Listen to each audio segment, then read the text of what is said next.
Good evening. Bonsoir. Bonsoir tout le monde.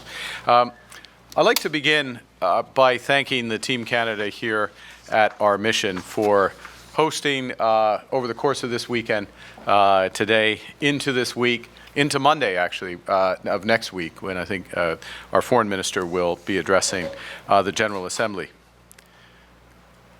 Le nouveau gouvernement du Canada a pour mission de renforcer et diversifier nos partenariats, ainsi que de diriger les efforts mondiaux visant à reconstruire le système international fondé sur les règles et basé sur les principes. Cette mission est menée par des personnes dévouées et travaillantes, présentes dans cette salle et dans l'autre salle, et dans nos ambassades partout dans le monde. You know, for decades, Canada's foreign policy has relied on a certain number of premises. First, a rules-based multilateral trading system. Secondly, collective security anchored by NATO. Third, our enviable geography, which has shielded us from distant conflicts while connecting us to the world's largest and most dynamic economy directly to the south. And we also had the expectation that the world would converge over time towards free markets, open societies, and democratic values. But now the world is undergoing a series of fundamental shifts. New technologies have brought distant threats to our door. Power has become multipolar. Authoritarianism is resurgent, and consensus within many democracies, not all, but many democracies, has fractured. These developments are also reducing the effectiveness of global institutions on which middle powers like Canada have long relied. And it's happening fast. This isn't a transition, it's a rupture. Yet, even with that background, after my time here in New York during United Nations High-Level Week, I'm even more certain than ever that in this new era, Canada won't just endure this shift, we will prosper. Nous avons bâti une nouvelle ère, et dans cette ère, le Canada prospérera. And why? Well, first, we have what the world wants. Canada is an energy superpower in both clean and conventional energy. We're amongst the top 5 producers of the world's most important critical minerals. We're a leading developer of artificial intelligence, and we have the world's best talent in quantum and computer science.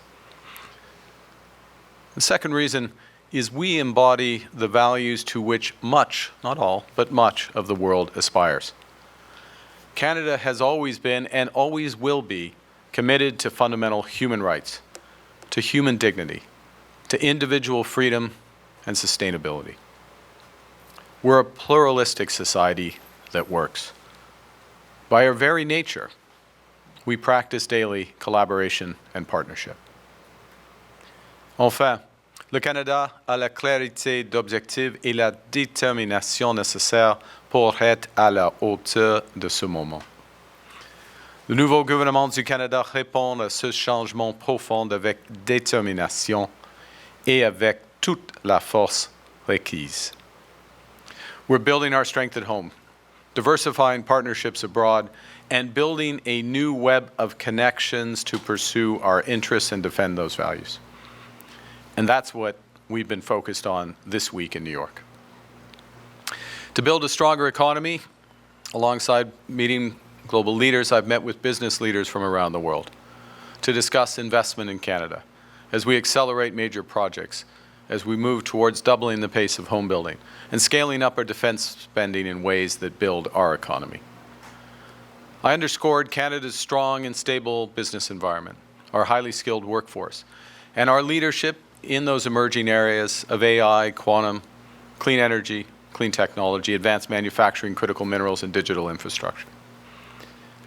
I outlined our government's new industrial strategy to transform the Canadian economy so it can be resilient to global shocks and help all Canadians to get ahead. I highlighted the recent launch of the Major Projects Office, which will fast-track projects in Canada's national interest. To diversify our trade and security relationships, I met with leaders from Asia, Africa, Europe, Latin America, and the Caribbean, seeking new export markets and new opportunities for Canadians. Tomorrow, the President of Indonesia will visit Ottawa. Our work together will expand Canada's commercial markets in Asia and empower Canadian workers with new opportunities. And on Thursdays, I will host the Irish Taoiseach as we continue to deepen our commercial, cultural, and security ties with the EU and its member states. And to build a new resilient web of global connections, we're working with the UN and other partners to find collective solutions to the most pressing challenges the world faces today, from Ukraine to the Middle East. This week, Canada provided over $200 million in new funding to improve global nutrition, address climate change, and reduce poverty. This includes new initiatives with partners in Africa, South America, the Middle East, and the Caribbean. And as part of a collective, coordinated international effort, Canada recognized the State of Palestine. We offered our partnership in building the promise of a peaceful future for both the State of Palestine and the State of Israel. To that end, Canada will also contribute $47 million in new funding to Gaza and West Bank to strengthen judicial systems, governance structures, and democratization efforts. This brings Canada's total contributions and assistance to Gaza and the West Bank to over $400 million, including humanitarian supports, health and recovery efforts, and development aid. In parallel, we continue to pursue, with partners, justice and lasting peace in Ukraine. As co-chair with President Zelensky of the International Coalition for the Return of Ukrainian Children, Canada convened leaders this morning to spotlight the tragedy of Ukrainian children illegally abducted by Russia and to catalyze a stronger international reaction. And finally, as part of Canada's ongoing efforts to stabilize the security situation in Haiti, we're deploying $60 million in new funding. This funding will reinforce the multinational security support mission in Haiti, expand maritime security in the Caribbean, and impede gun and drug trafficking. Ces efforts contribueront à bâtir un monde plus sûr et plus sécuritaire.